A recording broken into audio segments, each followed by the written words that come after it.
You can unmute, you can type it in the chat. Anything you need, we'll make it happen over here. The only Vermont camp that I have never been to is Camp Vermont in the Rockies. So one day I will get to Camp Vermont in the Rockies. But until then, it's nice to get to sing together. I haven't gotten to get to be together with communities in a little while, especially with getting to do this over Zoom. And I like to be able to do this before I come and visit because it gives us another opportunity to get together and connect and learn a little bit about each other and sing some of the music that we're going to sing in person. I really hope you join us on Sunday in both places, in Louisville and in Lexington. We're going to sing together. We'll help ourselves get ready for the holidays. But for right now, we're just going to give ourselves some time to get into some of the music. And we're also going to look at some of the Midrash, some of the stories that are going on behind some of the music. I write a lot of melodies, many of them for liturgy. And what I try and do with the compositions are to help to better express what I think the words are already trying to say. There's these powerful emotions, there's these messages they're trying to give us. And the idea is that you could just listen to the melodies and hopefully you'd understand a little bit about what the words are trying to say just from the music. But first, before we get into any of the words, let's just warm ourselves up with the Nigun, a wordless melody. We use the same one that the Rabbi Fried shared with us last week. It's called the Elul Nigun because here we are in the month of Elul. So hopefully you can join in and sing along. As you probably know, the strangest thing about being on Zoom is that the only way for us to sing together is if everybody's on mute. So hopefully we'll all stay muted, but you'll be able to sing wherever you are. And that means that you'll get to hear the power and the special parts of your own voice too. And I'll just imagine that your voices are all coming through the screen. So here we go.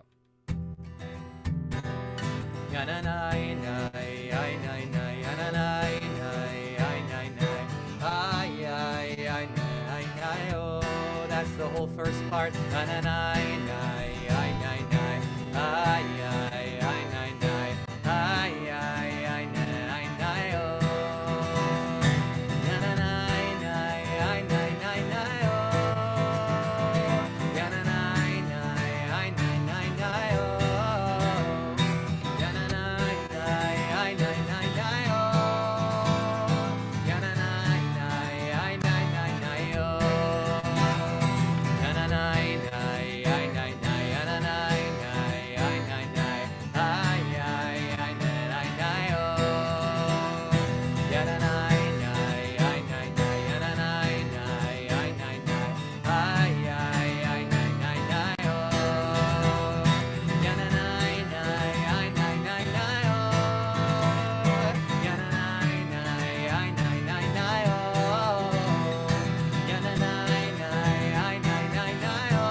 All right. Shana Tova, everyone. It's great to get to be together. Thanks for singing, for bringing your energy across the screen. If you want to put your cameras on, you can. If you're doing other things at the same time, that's also totally fine. But it's nice to get to see some faces and get to see some names too, some familiar and some new. I want to jump in where I consider to be kind of the very beginning. And I'm wondering if anyone could tell me what are the first instances of prayer in the Bible? Can anyone think of any? Who are the characters who pray first? Can anyone? You can type it in the chat. You can unmute and share.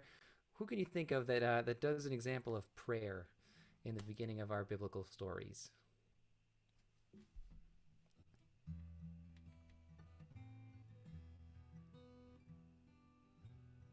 Okay. Oh, nice. We got Noah. Okay. Thank you, Cynthia. All right. Maybe Noah is doing some form of prayer. Ask in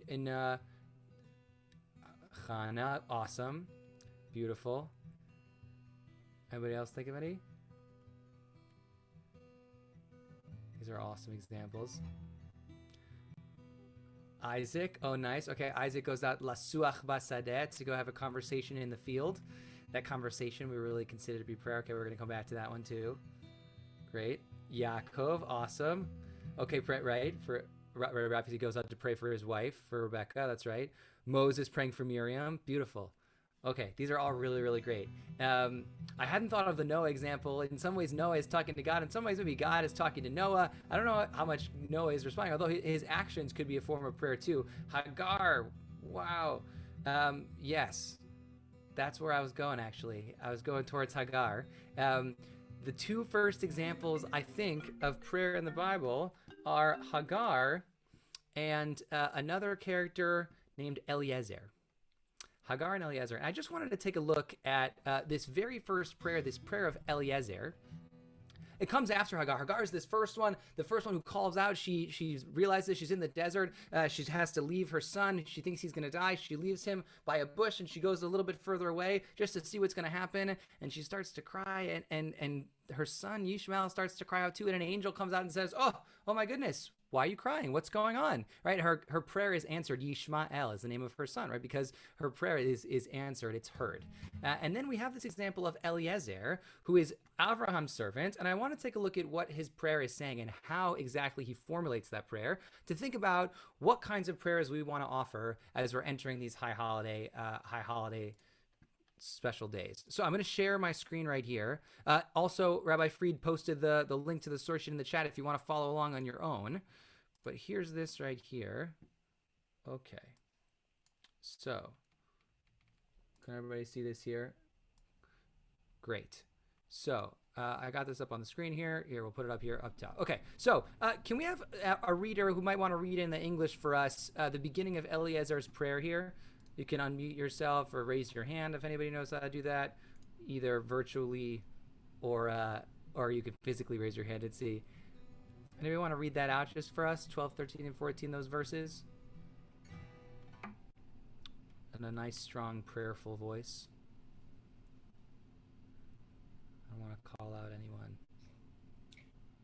And he said, O Lord, God of my master, Abraham, grant me good fortune this day and deal graciously with my master Abraham. Keep going. Here I stand by the spring as the daughters of the townsmen come out to draw water. One more. Let the maiden to whom I say, please lower your jar that I may drink, and who replies, drink, and I will also water your camels. Let her be the one whom you have decreed for your servant Isaac. Thereby shall I know that you have dealt graciously with my master. Awesome. Thank you so much, Cynthia. So what is happening in this prayer? What is Eliezer asking for? How is this prayer formulated? What do you notice in the way this prayer is said, how this is happening? What is Eliezer requesting here? What does this prayer look like? How would you describe it? I got the chat up. I'll open up the chat here also if anybody wants to type in here. Oh, here we go. Oh, thanks, Rabbi, for posting the source sheet again. What do we see here? What are we noticing in this prayer?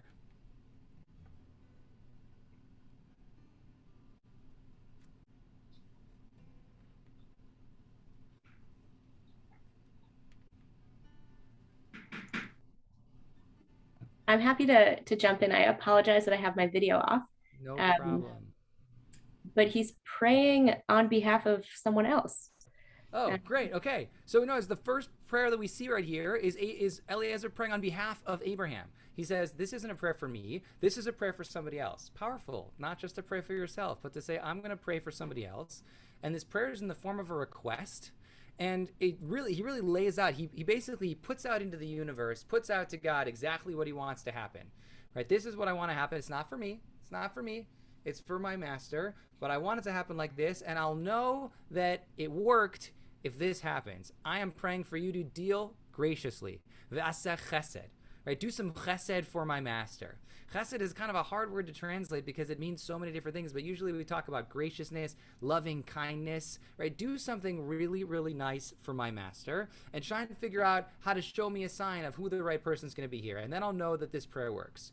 And so what happens is, that happens, right? Exactly the way that Eliezer describes it. That happens in the story. And so then we get what happens at the very end. And Eliezer says right here, number 27, it says, Eliezer says, "Blessed be the Lord, Baruch Adonai Elohei Adoni Avraham. Blessed be the Lord of my master Abraham, who has not withheld God's steadfast faithfulness for my master. For I've been guided on my errand for the Lord to the house of my master's kinsman." Okay, it worked. Thank you so much, God. This worked. I'll use these words, Baruch.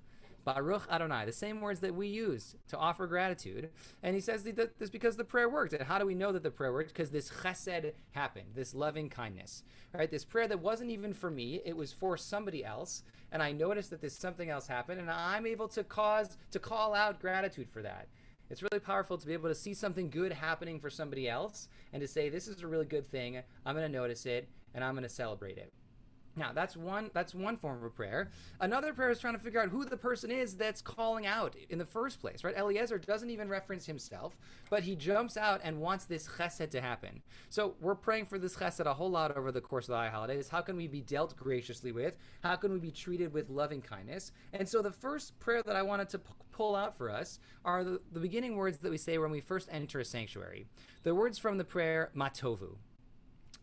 Which is words that we say right when we notice that we're walking into a sanctuary. And Matovu Alech, we say how awesome it is to walk into this space. It's such a nice place to pray.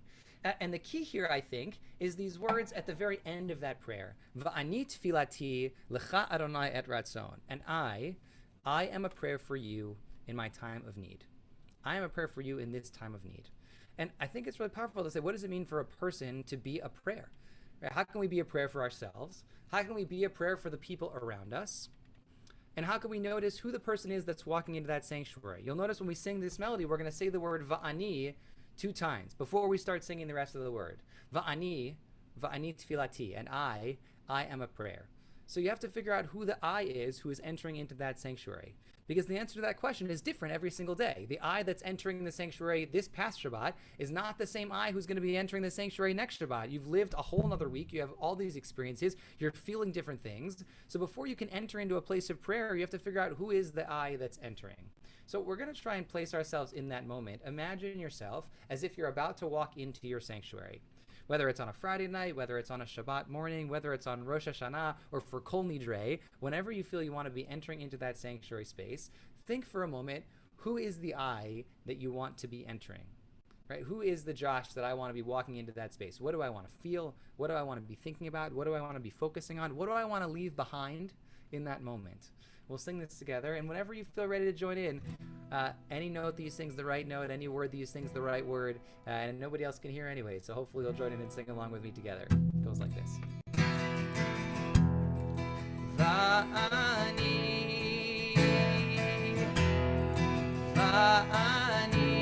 tefilati l'cha Adonai et ratzon.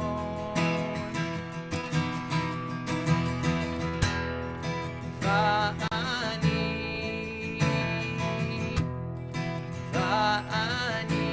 tefilati l'cha Adonai et ratzon.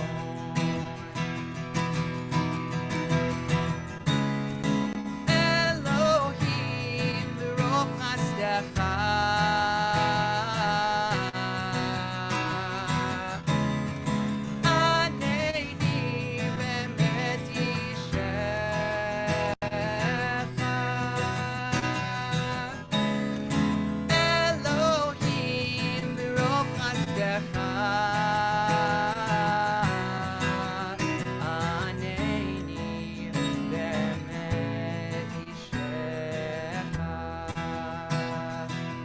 Va'ani tefilati. Va'ani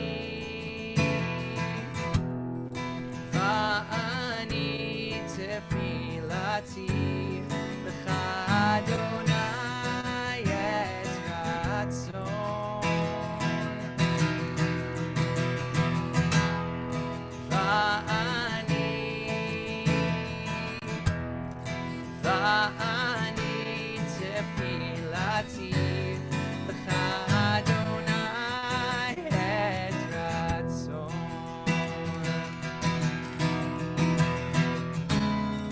אלוהים ברוב חסדך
Thanks for singing along with me for that one, everyone. Oh, it's great to feel the energy just coming across the screen, too.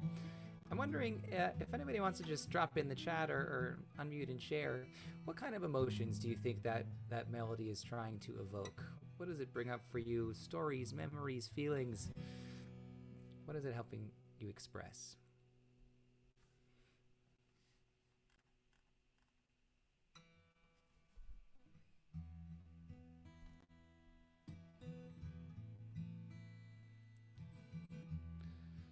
Comfort, uplifting. Nice. The Ani twice is the person Jacob as Yaakov and Jacob as Israel. God wrestling through prayer. Oh, beautiful, right? We have two different aspects of ourselves sometimes that we can follow after our forefather Jacob, who has two different pieces of himself who are wrestling with each other and wrestling with God. Yeah, I love that. Hominess. Beautiful, right? That feeling of feeling comfortable, feeling welcome. That's what it means, like, v'ani berov chasdecha, because of your infinite kindness, because of your grace, I'm going to come in. I'm going to come into your house. Avo beitecha, right? That's what we want to feel when we enter into these spaces, to feel hominess. Yes, I love that. Thank you. So, next time you walk into those spaces, hopefully you can try and call back those feelings that you were feeling just now. Imagine what it would feel like to be the I that you want to be when you walk into those spaces. All right, let's take a look at another one, shall we? We're going to stay on this energy level for a little bit longer, and we'll take a look at another word that came from that Va'ani Tefilati prayer, but is going to come out in a different way over here. So let's see if I can share my screen again one more time. Before I do it, I'll tell you a little story about this melody. The words for this melody, this was the first melody and the only melody, I guess, that I've ever written that's based off of a painting. I saw a painting one time, and multiple times. I walked past it every day when I was living in Israel in my year in rabbinical school. I was living in a neighborhood called Nachlaot. It was this really lovely, like, old neighborhood, these stone alleyways, and I would just, like, wander through the alleys on my way to the conservative yeshiva we were studying. And right by my house, there was this hole-in-the-wall, like, Haredi, like, ultra-Orthodox art store. And he had this one painting that he put outside of his store. They would just sit there on the floor as I would walk past every single time, and I would look at it and I would be like, what is this? What does this painting mean? I'll just paint you a word picture of what this painting is about. If you want to close your eyes, you can, or you could just listen and try and picture it for yourself. It's a vertical painting, sort of divided down the middle, and there's a canyon in the middle of the painting with cliffs on either side. And on the right side of the painting, it's dark. There's like a black gnarled tree with these bony branches. There's a black crow flying above. And on the left side of the painting, it's bright with these beautiful colors. The sun is shining above. There's a bright, beautiful flowering tree with a white dove flying up above. And across the canyon, there's a bridge that should have 3 blocks in it. But the middle block is missing. And on the right block is the letter Aleph. And on the left block is the letter Taf. And the middle block is missing.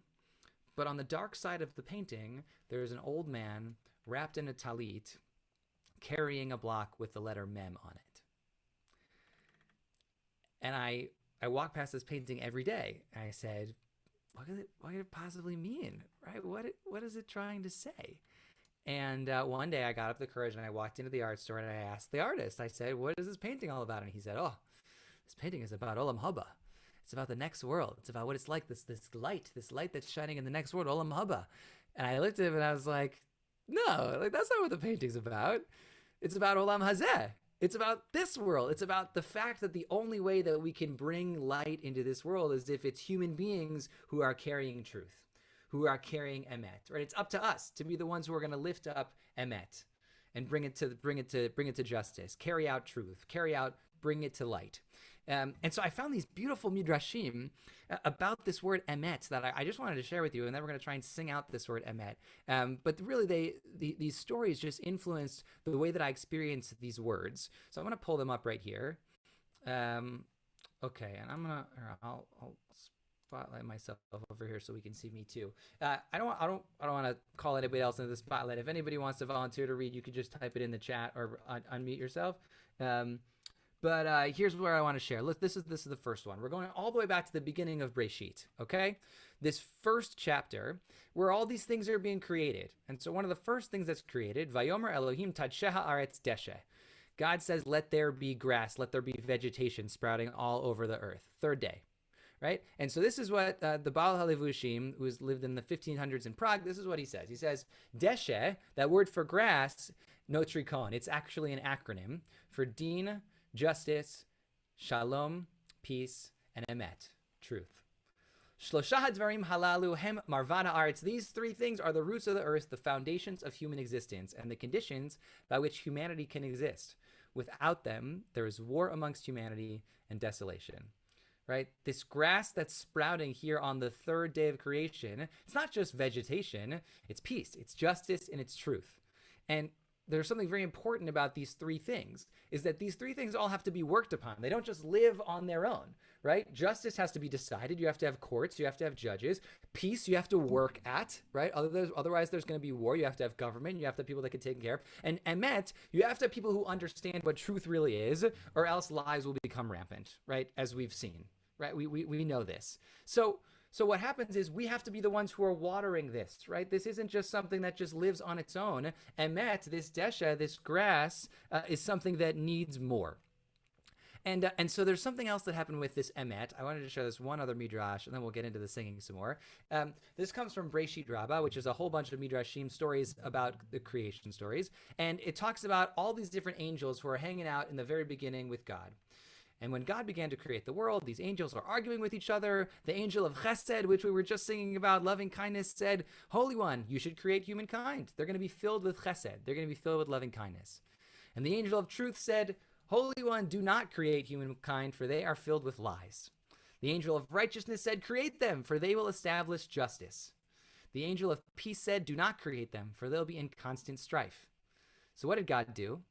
God lifted up the angel of truth and threw it down to earth, as it's written, and truth was hurled to the ground.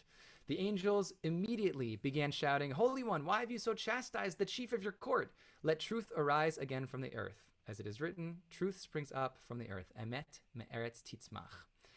So just from this one little paragraph, what are people noticing about this argument that's happening amongst these various different attributes? Is there anything anyone spots or sees or noticed already? Anything anyone wants to point out here? You could type it in the chat. You could unmute. Whatever feels good for you.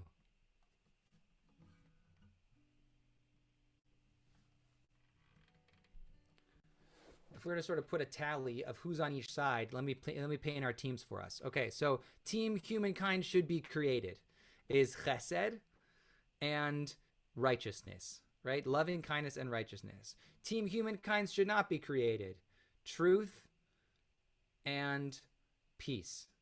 And what happens? God throws truth down to the earth and says, you got to come up, you got to be helping to build up humanity. And the humans themselves, in the Talmud, we learned that the rabbis were arguing, trying to figure out if humankind should actually exist or not. And they decided in the end that humankind should not exist. The humans themselves, the rabbis, they said, you know what, it would have been better if human beings were never created. But now that we are created, after the fact, it's up to us to figure out how to make the world better, how to make ourselves better, how to do emet, how to do truth, how to do deen, how to do justice, how to do shalom, how to do peace. Right? It's up to us to water these three things, to lift them up. And that's the entire goal of our lives, from Aleph to Taf, this word that goes all-encompassing of the entire alphabet, and from the entire life cycle of a human being, from from the womb, to met, to death. Right? The entire life cycle of a human, just in that one word. And that's the word that we're going to try and lift up. So when we sing this melody here together right now, you'll notice that we're going to try and lift that one word emet up very high, try and bring it out, try and bring it to light, try and bring it to positivity. And again, just think about what are some of the emotions that this melody is bringing up? What is it trying to get across? These words come from a prayer that we say every single day. It's the paragraph right before Micha Mocha. It's sort of buried right there in the middle of the paragraph, but lifting up these words about emet. So whenever you feel ready, hopefully you'll join in and you'll sing along with me. Actually, let's see if I can do this. Haha. Okay, hold on. Is that better? Can you see the words on the screen? Yeah? Okay. So now we can sing together without that piece of paper in front. Let's try it. It goes like this.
All right, everyone.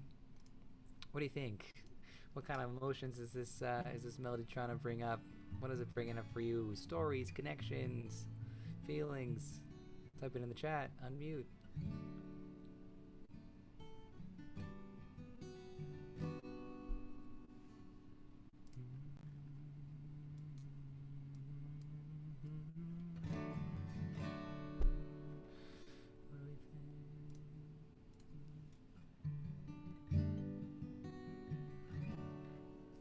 In some ways, it's nice to just experience them too. So, should we sing a couple more? Let's do it. All right, so we're gonna try something new here. I haven't tried something like this in a while, so we'll see what happens. We're gonna try and bring in a bunch of other voices in this next melody also, because it's a melody and it's words that are all about not feeling alone. And so I wanted to pull them up for you, just so we could take a look at them. The words come from Psalm 23. And actually, I wonder if I can just pull them up on my screen here without... Oh, great. Okay. So, these words are all about... Oh, I feel like I'm like a little... I'm going to move myself. Oh, look at that. Wow. All right. So, these words come from Psalm 23, which is a psalm that we say in times when we're feeling alone, times when we're feeling like we need some extra comfort. We say it at funerals, we say it in houses of mourning, we say it in places where we need just a little bit of extra help. Words that are very familiar to most religious people, right? The 23rd Psalm, though I walk through the valley of the shadow of death, I fear no evil, for you are with me. And what we did with this particular song, I wrote this with my dear friend and fellow musician Colleen Deeker. She's my musical chavruta, my musical partner. And we put these two lines together that don't follow each other in the psalm. The first line is Gam ki elech begetz hamavet, just like I said, though we walk through the valley of the shadow of death, I fear no evil, for you are with me. And then we skip down to the bottom of the psalm. It says Ach tov v'chesed yirdefuni, surely goodness and kindness. Again, that word chesed, right? We're always asking here for chesed, for kindness to follow us here, for us to choose kindness. Ach tov v'chesed yirdefuni, surely goodness and kindness will chase after me. Kol yemei chayai, all the days of my life. And most places that I've seen the word or this particular psalm translated, I see surely goodness and kindness will follow me all the days of my life. Now, the Hebrew language is a very specific language, and sometimes it's hard to translate things into English. And it also, anytime you do translate something, it's already an interpretation. And so usually we see this word follow me, but the word lirdof, when you see it in different places that come in our biblical canon, it's usually somebody chasing somebody else on horseback, or somebody pursuing somebody, right? Like a rodef is somebody who's like running after somebody. It's not just following, right? It's not somebody who's like lurking a couple cars back behind the street. It's somebody who's running after you. Yirdefuni, chase after me. And so the idea I think here is that the goodness and kindness isn't just following you, it's actively seeking you, right? That if we're able to just take a moment and pause and look around, goodness and kindness is looking for us, right? And sometimes it's not clear where that goodness and kindness is going to come from, right? How it's going to manifest, right? Sometimes we think maybe it might come from God, but what does that look like? Is it coming from people? Is it coming from a hug, from a phone call from somebody, from care coming from a place we wouldn't have noticed it coming from, right? Where is that goodness and kindness coming from? But it's coming for you. If you can just take a moment and open your eyes and look. And so that's what this melody is trying to get at. And the idea here, we're going to start with the words Gam ki elech begetz hamavet. And what we're going to do is it's sort of like a vocal waterfall. We're just going to keep adding voices. And each time we sing it through, another voice is going to join in on the melody line. The idea being that if you're walking through that valley and you're feeling like you're struggling, you're feeling like you're lost, you're feeling like you're in the valley of the shadow of death, even if you lose the strength to sing, goodness and kindness are going to pick it up. They're going to sing along with you, right? So we're going to try and get these voices to try and sing along. We'll see if I can do this by myself here. And hopefully you'll join in and add your voices to the mix also. And then you'll hear that when we get to that Yirdefuni, you can hear the melody line just chasing after. So just picture yourself again, just notice what you notice about this melody, feel what you feel, and hopefully afterwards, if you want to jot down a couple notes in the chat, what emotions is it bringing up, what feelings, where are you in that moment? It goes like this. Gam ki elef begetz hamavet lo ira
אתה עימדי, כי אתה עימדי.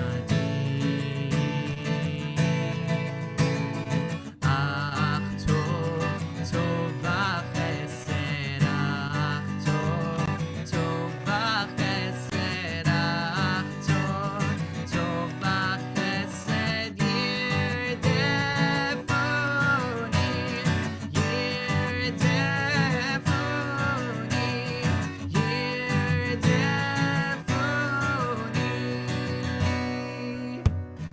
כל ימי חיי, כל ימי חיי,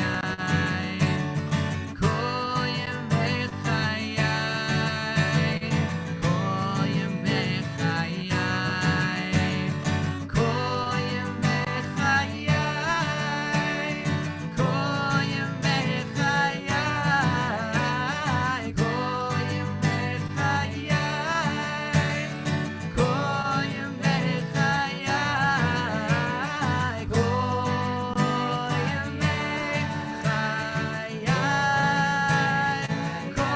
ימי חיי, כל ימי חיי, ימי חיי, כל ימי חיי,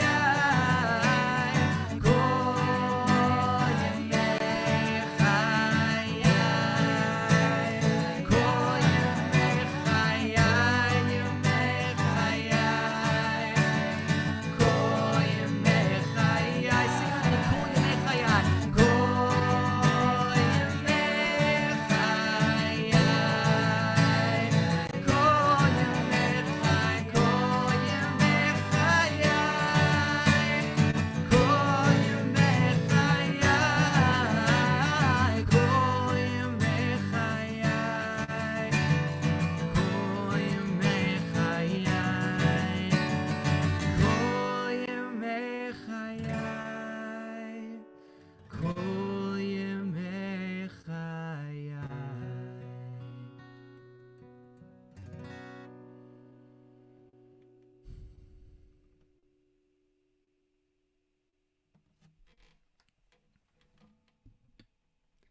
Ach tov v'chesed yirdefunni, surely goodness and kindness will chase after us.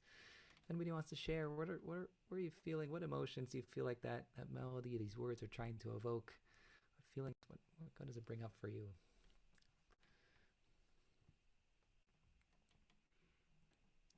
I didn't know something could sound like a hug before I heard this. Yes. Music has physicality to it, right? It's tangible. There's something there's an energy that's created when you get to experience and sing together, even if it's virtual. And there's something that happens in a space. And when we're done singing a melody, it's nice to just pause for a second and just breathe it back in, because otherwise it's just going to go dissipate, and we should be able to take that energy back into ourselves. Thank you. It's like the ocean waves coming and going and crashing. Yes, I love that. The Kol Yemei Chayai, right? All the days of my life was sort of just crashing on top of each other. Beautiful. Let's take off these headphones. At any point, if you got some other thoughts, you're more than welcome to drop them in the chat here. Okay. So, here's what we're going to do. We're going to sing 3 more melodies together. Does everyone feel okay with 3 more melodies? Yes? Okay, great. So this next one is one that I've been thinking about for a long time. I haven't played it in a while, but I really wanted to get to share it with you because it felt to me like exactly what we're supposed to be thinking about in this period in Elul. And there's so many words in our tradition. I think that we're not religious like the people of the book. We're the people of the many books. We just have a lot of words, and we like to share them. And there's so many different places that they come from, and different kinds of liturgy that we have for different holidays. And the rabbis put all these words, the original liturgists put the words in our siddur in a particular order to evoke particular emotions. And at the same time, I'll read here on the chat too, sometimes the work of trying to feel close to God feels hard, and I don't want to do it. And then I listen to melodies like this and I think, okay, yeah, I can do this, and it's worth it. Yes, melody as a form of kiruv, as a form of bringing ourselves closer. I love that. Yeah, I think that melodies do that, and I think that there's a power to be able to sing out words using different melodies because they allow us to experience them in different ways. Right? I know 5 different melodies for those words, Gam ki elech b'geit samav, and each one brings out a different emotion. I once went to a conference where they basically just sang the words Min ha-meitzar karatiyah, like from the depths I call out to you, in like 6 different melodies. And every melody was like a totally different energy. Some focused on the Min ha-meitzar part, this like calling out from the narrow place. And some focused on the Anani ba-merchavya, this I will be answered from a place of expansiveness. And even in that one sentence, we were able to get totally different emotions from the kinds of melodies that we sang. But in any case, the rabbis have a habit of trying to express with words what they're feeling when they don't necessarily notice it in the Siddur. And they would add their own personal prayers. And once the Siddur became codified, we kind of stopped doing that. We kind of stopped trying to figure out a way to add our own prayers. We just looked at the ones in the Siddur and we said, that's good enough. I'm just going to stick with what's in there. There's some good emotions in there. There's some good words, and we're just going to go with that. And in the Talmud, there's a whole bunch of different examples of rabbis coming up with their own prayers. So I just wanted to show you a couple of those examples and then try and get at what I tried to do in my own personal prayer. So we're going to take a look at these together. I'm going to pull up these words on the screen one more time. And hopefully you'll notice something about these prayers as we read them together. They also get progressively longer. There's something strange about that too. Okay, but let's start with this first one here. This is the prayer of Rabbi Chia. And after he prayed, usually these are prayers that they said at the end of the Amidah. So after he prayed, he said the following: May it be your will, Adonai our God, that your Torah shall be our vocation, and may our heart not become faint, nor our eyes dim. I love that. That this is what he wanted to call out at the end of his prayer. May our Torah be our focus, and may our heart not become faint. There's so much in the world that's going to give us trouble. Let's not let our hearts become faint in that moment, nor our eyes become dim. And I read this page of the Talmud for the first time, kind of towards the beginning of the pandemic, when we were just on our screens all the time. And I thought this was like the perfect prayer for when we were praying together over Zoom. Let our eyes not become dim from all this like staring at the screens together. And so for me, this became like the prayer of the pandemic. And then we get the prayer of Rav. And after his prayer, he would say, may it be your will, Adonai our God, that you grant us long life, a life of peace, a life of goodness, a life of blessing, a life of sustenance, a life of freedom, of movement from place to place where we're not tied to one place, a life of dread of sin, a life without shame and disgrace, a life of wealth and honor, a life in which we have love of Torah and reverence for heaven, a life in which you fulfill all the desires of our heart for good. Now, does anyone notice or recognize where this prayer might exist in our, thank you, Rafi. This is Birkat HaChodesh. This is the blessing for the new month, right? That prayer was originally one person's prayer. It was Rav's prayer. And all the rabbis, everybody in the liturgists, they liked that prayer so much, they said, let's say this every month. And what is this prayer, if not our hopes and dreams for what we want the next month to encompass? Right? What do we want the next month to look like? We want it to be a month filled with blessing. We want it to be a month filled with success, filled with sustenance. This is what we say, right? We call out our hopes and dreams. We put them out into the world, right? Just like Eliezer was doing with that first prayer, calling out what we hope to happen so that when we express it, we can help bring that into existence. How can we create this for ourselves? Be partners with God in that act of creation.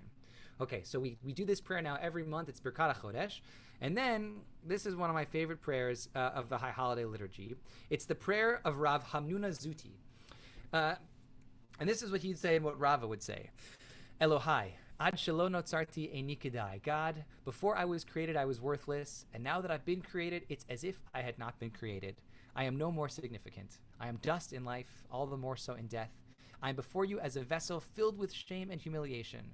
Therefore, may it be your will, Lord my God, that I will sing no more, and that those transgressions that I have committed cleanse in your abundant mercy. But may this cleansing not be by any means of suffering and serious illness, but rather in a manner I will be able to easily endure. This is the prayer that we say at the end of the Yom Kippur Amidah, right? We only say it on Yom Kippur. It's in all of our machzorim. Hopefully you'll notice it this time when you're praying all the 5 Amidahs that we pray on Yom Kippur. And this prayer for me is the most human prayer, right? I'm so sorry that I've sinned. I'm filled with shame and humiliation, and I want to be cleansed, but if I'm going to be cleansed, just don't do it in a way that's going to cause me suffering, right? I'm struggling enough here. Just understand that I'm a human being and I'm trying my best. That's what this prayer is saying. And I love the humanity of it. I love that this is a person who said, this is what I'm feeling. I'm just going to bare my soul here. And we're going to just put it out into the world. So this is the prayer that we say at the end of the Amidah just on Yom Kippur. Then there's the prayer that we say at the end of Amidah every time we say the Amidah. And that's the last one I want to share with you right now. It's originally the prayer of Mar, son of Ravina. And he would say, Elohai nitzor leshoni mera, v'sfatay midaber mirma. Guard my tongue from evil and my lips from speaking deceit. To those who curse me, let my soul be silent, and may my soul be like dust to all. Open my heart to your Torah, and may my soul pursue your mitzvot. Save me from a bad mishap, from the evil inclination, from a bad friend, and from all evils that suddenly come upon the world. And all who plan evil against me, swiftly thwart their counsel and frustrate their plans. Yihiyu l'ratzon imrei fi, may the words of my mouth and the meditations of my heart find favor before you, God, my rock and my redeemer. Another prayer of just putting out our hopes and dreams into the world. Rav Hamnani Zuti was a millennial before his time, right? He was just, I'm just going to bare my soul. I'm going to be honest here. I'm just going to call it out. I like it. So all these prayers were the rabbis calling out and trying to put into the world the words of their hearts. And so I looked at these words, and I looked at the words of our Siddur, and I was trying to think about the words of Psukei de Zimra, these verses of song, which are the verses that we say on Shabbat morning, on weekday mornings, on holiday mornings, every morning. These are our preparation prayers. And basically, if you look at them, they're really just a collection of hybrid psalms. What do I mean by that? It's verses from a variety of different psalms on various different topics that are sort of put together. A verse from this psalm and a verse from this psalm and a verse of this psalm on different themes. So one hybrid psalm is on kingship, one hybrid psalm is on loyalty, one hybrid psalm is on faith. And the idea is that when they collected these verses that were already in our canon and put them together, they were able to create an entirely new prayer. So I thought, what would it be like to be able to create some hybrid psalms of my own using the same methodology of these original liturgists, but around themes that I think I'm really feeling in the morning. I'm not really feeling kingship every morning when I wake up. What if there were a hybrid psalm about feeling nervous? What if there were a hybrid psalm about feeling excited in the morning? What if there were a hybrid psalm about loneliness? And so I tried to write and craft one hybrid psalm. And so I wanted to share with you, it's a prayer, tefillah. It's verses from a variety of different psalms that concludes with the words of Psalm 27, which is the psalm that we say during this month, this month of Elul. And after that, I wanted to share with you some of words that my own personal prayer that I added in the language that I generally speak, our vernacular, which is English. So it goes like this.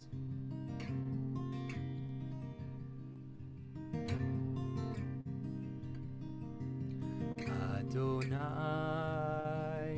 Shema Tfilati, Shema Tfilati v'shavati elecha tavo, al taster panecha mimeni, biyom tzar li, biyom tzar li,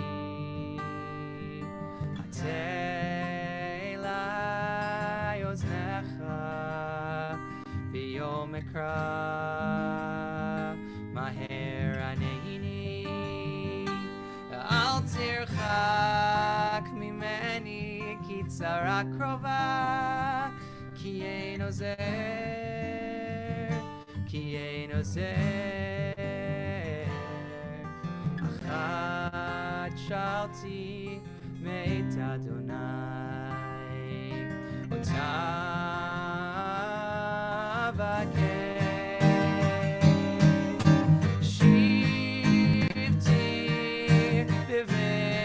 Adonai kol yemei chayai.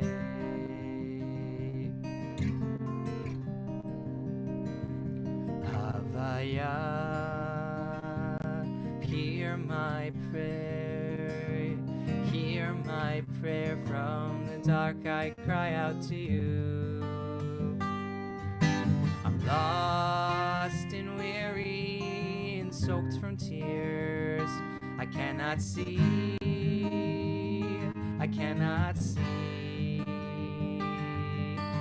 Turn your ear to me on the day I call. Don't hide from me. Don't hide from me. You feel so far away from me, and I need you now. What will I say? What will I hear?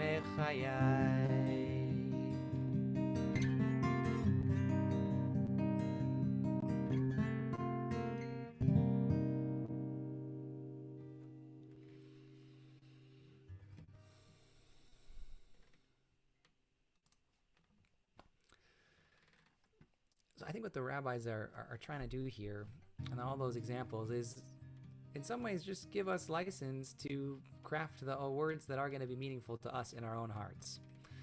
What does it mean for us to add our own words of prayer to the words that are already in the Siddur? So I wanted to close out with this last melody before we go all the way back to where we started. And I wanted to share it because we're not spending Shabbat together, but I wanted to make our way towards Shabbat a little bit together, even though it's only Wednesday. If you ever email me on a Wednesday, my email signature, I like to sign out Shabbat Shalom, because on Wednesday you're already closer to the next Shabbat than you were to the last Shabbat, right? You can already almost start to taste you could smell the challahs coming out of the oven. You could feel the sense of Shabbat getting ready, right? Up until Tuesday, we could still say Havdalah, right? We're still close to that last Shabbat. Tuesday evening is sort of a gray area, but Wednesday, Shabbat is already coming. The momentum is already there. We're moving our way towards Shabbat. So I wanted to see if we could try and make our way towards Shabbat a little bit together. We're going to try out these words, which are the words of a poem by Chaim Nachman Bialik, all about the sun setting behind the treetops, going out together to welcome the Shabbat Queen with her angels of peace and rest. Boi hamalka, boi kala, come, my angels, come be with us, O angels of peace. And as we do, I hope we can just find a way to think about that same way we were trying to bring our ani into the sanctuary. We're also trying to enter into Shabbat. We're going to arrive on Friday. Shabbat's going to come whether we are ready for it or not. But the more that we can prepare for it, the more we can enter into Shabbat the way that we want to enter it, the way that we can be the ani that I want to be when I enter into Shabbat.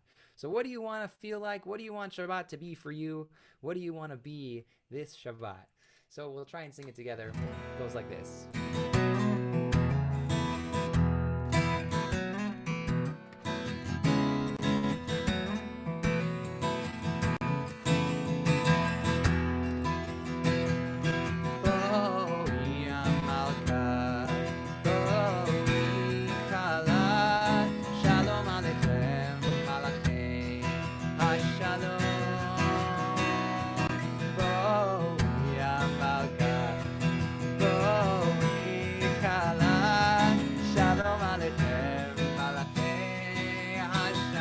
Try like that together again.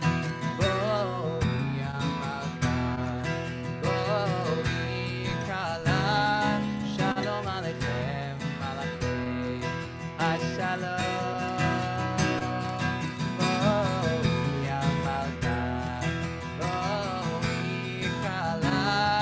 Shalom Aleichem, Malachei HaShalom. Hachama merosh, ha'ilanot nistalkan, bo'u v'neitzeh likat Shabbat hamakam. Hinehi yoredet hakdosha berucha, ve'imam malachim, tzvah shalom u'menucha. Bo'u yamalcha, bo'u mikala, Shalom Aleichem, Malachei HaShalom. Bo'u yamalcha, bo'u mikala, Shalom Aleichem, Malachei HaShalom. Try just that word, Shalom. Shalom, Malachei HaShalom. Malachei HaShalom. Malachei Elyon, lift it up.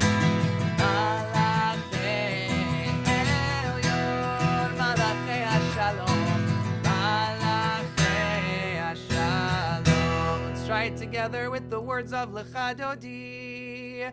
Lecha Dodi, Likat Kala, Beni Shabbat, Kabela.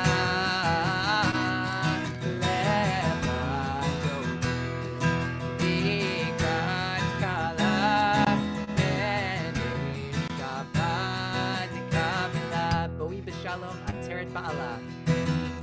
Boi b'shalom, Ateret Ba'ala. Gam besimcha u'b'tzahara. Toch emunei am segula. Boi chala, boi chala.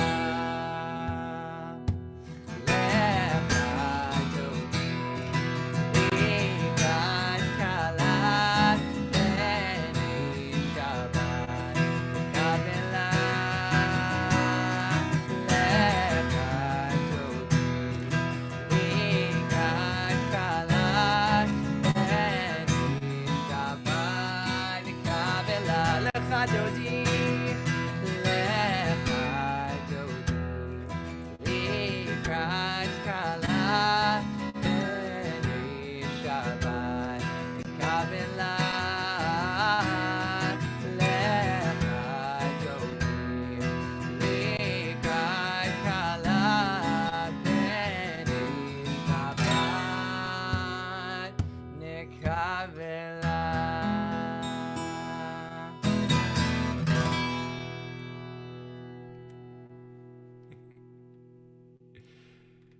Shabbat Shalom, everyone. We're going to take a moment and I just wanted to say thank you. Thanks for joining us this evening. Thank you to both of our amazing synagogues, Sakaya and to OZS for finding a way to come together and bring me out. And I'm really excited. Hopefully we'll see all of you on Sunday in Lexington and in Louisville, making our way towards the high holidays. But for now, we're going to take our way all the way back to the very beginning of this session, and we're going to sing the same nigun that we started with. And my question for you is, how are you going to experience it? How are you going to sing it? How are you going to be in this nigun differently now than when we sang it in the very beginning? Right? It's the same melody, the same notes that we sang before, but we've experienced something together. We've gotten to sing, we've gotten to learn, we've gotten to spend some time entering into Elul. What is going to be different about the way that you receive, the way that you send out this melody this time than when we did it before? Try it out together.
Shabbat Shalom, Shana Tova, everyone. See you soon.